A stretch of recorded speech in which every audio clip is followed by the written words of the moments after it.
आपका मेरे चैनल खौफनाक रातों में स्वागत है। हम रियल घटनाओं पर आपको नई नई कहानियां लेकर आते हैं। आपको अगर हमारी कहानियां पसंद आए तो हमारे चैनल को लाइक करें, शेयर करें और सब्सक्राइब करें। चले बढ़ते हैं आज की कहानी की ओर। कहानी तन्हाई का शिकार। गांव के कोने में एक पुरानी हवेली थी जिसे विनाशक हवेली के नाम से जाना जाता था। लोग कहते थे कि इस हवेली में कुछ ऐसा है जो रात होते ही जाग उठता है। कई लोगों ने इसे देखने की हिम्मत की, लेकिन कोई भी वापस नहीं लौटा। गांव के बुजुर्ग कहते थे कि जो भी वहां जाता है वो उस हवेली की तन्हाई का शिकार हो जाता है।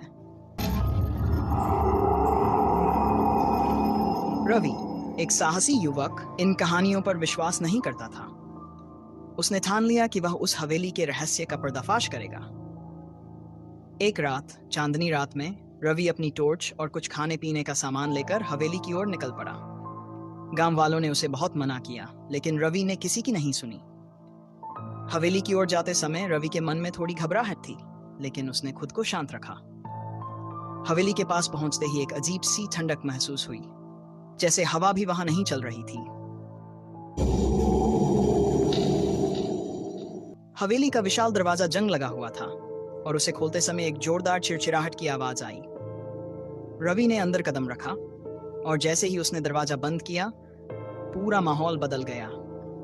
अंदर घोर अंधेरा था। हवेली में बहुत सी पुरानी तस्वीरें लगी थीं जिन पर धूल जमी हुई थी। कमरे के बीच में एक पुरानी चूल्हे वाली कुर्सी रखी थी जो धीरे धीरे अपने आप हिल रही थी। रवि ने अपनी टॉर्च की रोशनी उस पर डाली, लेकिन कुछ भी असामान्य नहीं लगा। रवि ने जब उस कुर्सी के पास जाकर देखा तो उसके पैर के नीचे से कुछ कागज के टुकड़े फिसल कर गिरे। कागज पर खून से लिखा हुआ एक संदेश था, यहां से जाओ वरना तुम्हें भी नहीं छोड़ा जाएगा। रवि हंस पड़ा। उसे लगा कि यह किसी ने उसे डराने के लिए किया होगा।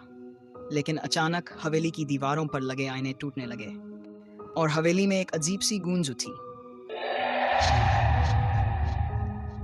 रवि ने अपने कानों पर हाथ रखा और वहां से भागने की कोशिश की, लेकिन दरवाजा बंद हो चुका था।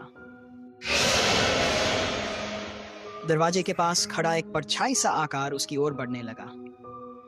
वह आकृति एक बूढ़ी औरत की थी जिसके चेहरे पर कोई भाव नहीं था। उसकी आंखें गहरी और खाली थीं। वह धीरे धीरे रवि के पास आई और उसकी ओर अपनी लंबी पतली उंगलियों से इशारा किया। रवि का शरीर कांपने लगा। उसकी सांसें तेज हो गई। वह अपने चारों ओर देखने लगा, लेकिन उस परछाई को देख उसके पैरों ने मानो साथ छोड़ दिया। वह जमीन पर गिर गया और दरवाजा खोलने की कोशिश की, पर दरवाजा किसी जंजीर से बंधा हुआ था।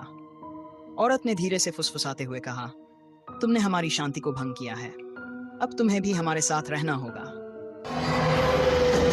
रवि ने एक आखिरी कोशिश की और अपनी टॉर्च से उस औरत की ओर रोशनी डाली, लेकिन वह औरत अचानक गायब हो गई। उसके बाद पूरा कमरा ठंडा हो गया और हवेली में एक गहरी खामोशी छा गई। हवेली की दीवारों पर खून की लकीरें बनती जा रही थीं, जैसे कोई अदृश्य शक्ति कुछ लिख रही हो। रवि ने दरवाजे को जोर से धक्का मारा और इस बार दरवाजा खुल गया। वह दौड़ते हुए हवेली से बाहर निकला और गांव की ओर भागा। उसकी सांसें उखड़ रही थीं और उसकी आंखों में खौफ साफ झलक रहा था। वह गांव के बीचों बीच पहुंचा और लोगों को सारी बात बताई, लेकिन लोगों ने देखा कि उसके चेहरे पर अजीब से निशान थे और उसकी आवाज बदल चुकी थी। वह दिन ब दिन और अजीब होने लगा। उसे अक्सर हवेली की ओर देखा जाता, जैसे कोई अदृश्य शक्ति उसे फिर से वहां बुला रही हो। कुछ दिनों बाद रवि भी गांव से गायब हो गया। किसी ने उसे आखिरी अब उसे कभी नहीं देखा।